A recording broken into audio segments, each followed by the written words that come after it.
പ്രിയമുള്ളവരെ, ഇന്നത്തെ യാത്ര ചാവക്കാട് ബുഖാറയിലേക്കാണ്. ബുഖാരി തങ്ങന്മാര് താമസിക്കുന്ന ചാവക്കാട് ചങ്ങാടിയിലെ ഒരു പ്രദേശമാണ് ബുഖാറ.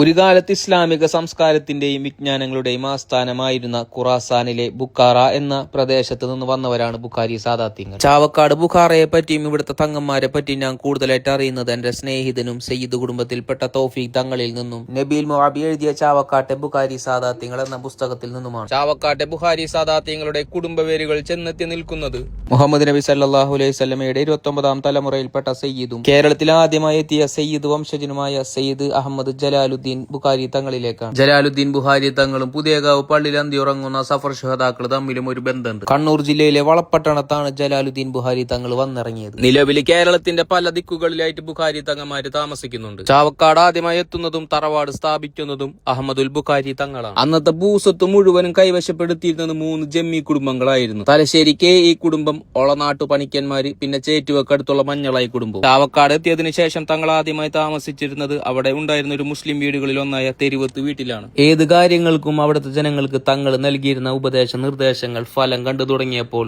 ദൂരദേശത്തുനിന്ന് വരെ തങ്ങളെ കാണാൻ ആൾക്കാർ വരികയും തങ്ങളുടെ കീർത്തി ആ നാടക പരക്കുകയും ചെയ്തു. ആ സമയത്താണ് മഞ്ഞളായി നായർ തറവാട്ടിലെ ഒരു സ്ത്രീ മാറാരോഗം പിടിപെട്ട് കിടപ്പിലായത്. പല പ്രമുഖരായ വൈദ്യന്മാരും പല രീതിയിലുള്ള ചികിത്സ ചെയ്തിട്ടും മാറാത്ത അസുഖം അന്ന് മാറ്റിക്കൊടുത്തത് അഹമ്മദുൽ ബുഖാരി തങ്ങളായിരുന്നു. കുടുംബത്തിലെ സ്ത്രീയുടെ അസുഖം മാറ്റിക്കൊടുത്തതിന്റെ സന്തോഷത്തിൽ മഞ്ഞളായി നായര് തങ്ങൾക്ക് കൊടുത്ത 80 ഏക്കർ സ്ഥലത്തിലാണ് ബുഖാറ തറവാടും മസ്ജിദ് സമദാനിയും അഹമ്മദുൽ ബുഖാരി തങ്ങൾ സ്ഥാപിച്ചത്. തറവാടിന് ബുഖാറ എന്ന് പേര് കൊടുത്തത് കൊണ്ട് പിന്നീട് ആ പ്രദേശം ബുഖാറ എന്നാണ് അറിയപ്പെട്ടത്. അഹമ്മദുൽ ബുഖാരി തങ്ങളും അദ്ദേഹത്തിന്റെ സന്താന പരമ്പരയിൽ വന്ന തങ്ങന്മാരുമാണ് ചാവക്കാട് ബുഖാറ കടപ്പുറത്തുള്ളത്. വർഷം 1238 റബീഉൽ അവൽ 4 ഒരു തിങ്കളാഴ്ച രാത്രിയാണ് അഹമ്മദുൽ ബുഖാരി തങ്ങൾ വഫാത്താവുന്നത്. തങ്ങൾക്ക് 7 മക്കളാണ് ഉണ്ടായിരുന്നത്. മകൾ സായിദ ബീവിയെയും ഭർത്താവിനെയും പുന്നക ബസാർ പള്ളിയിലാണ് മറവെയ്തിട്ടുള്ളത്. അഹമ്മദുൽ ബുഖാരി തങ്ങളുടെ വഫാത്തിന് ശേഷവും ആ കബീലയിൽ നിന്ന് ഒട്ടനവധി മഹാന്മാർ ജന്മമെടുത്തിട്ടുണ്ട്. റാത്തീബിന്റെ മുസന്നിഫ് എന്നറിയപ്പെട്ടിരുന്ന സയ്യിദ് ഇബ്രാഹിം സക്കറാൻ തങ്ങൾ, ഇമാമു സാഹിലി കടപ്പുറത്തെ ഇമാം എന്നറിയപ്പെട്ടിരുന്ന ചാവക്കാട്ടെ വലിയ കോയമത്തങ്ങൾ തങ്ങളുടെ കിതാബുകൾ സുഡാനിലെ മദ്രസ സിലബസുകളിൽ പോലും ഉൾപ്പെടുത്തിയിട്ടുണ്ട്.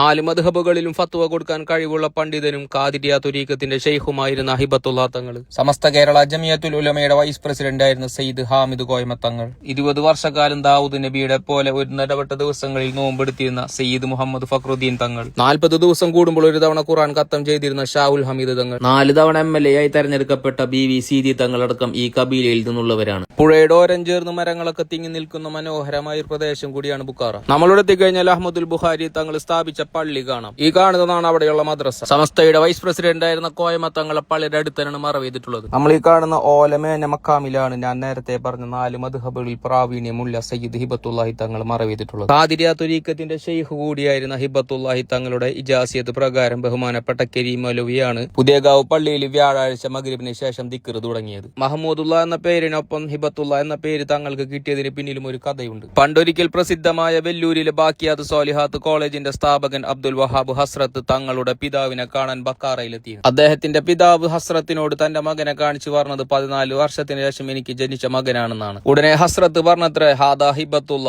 അള്ളാഹുവിന്റെ സമ്മാനം എന്നുള്ള വാക്കാണ് ഉപയോഗിച്ചത്. അങ്ങനെയാണ് ഹിബത്തുള്ള എന്നുള്ള പേര് കൂടി വന്നു ചേർന്നത്. നമ്മൾ ഈ കാണുന്ന മക്ബറയിലാണ് അഹമ്മദുൽ ബുഖാരി അടക്കം 20 ബുഖാരി സാദാത്തുകൾ അന്തർവിശ്രമം കൊള്ളുന്നത്. ആ ബിൽഡിങ്ങിനകത്ത് കയറി വാതിൽ തുറന്നാൽ നമുക്ക് ഈ മഹാന്മാരായ സാദാത്തുക്കളുടെ മക്കാമുകൾ കാണാം. ബുഖാറ എന്ന് പറയുന്നത് ആലിമീങ്ങളുടെയും തുരീഖത്തുകളുടെയും ഒരു സംഗമ ഭൂമി തന്നെയാണ്. മറ്റൊരു വീഡിയോയുമായി വീണ്ടും കാണാം. അസ്സലാമു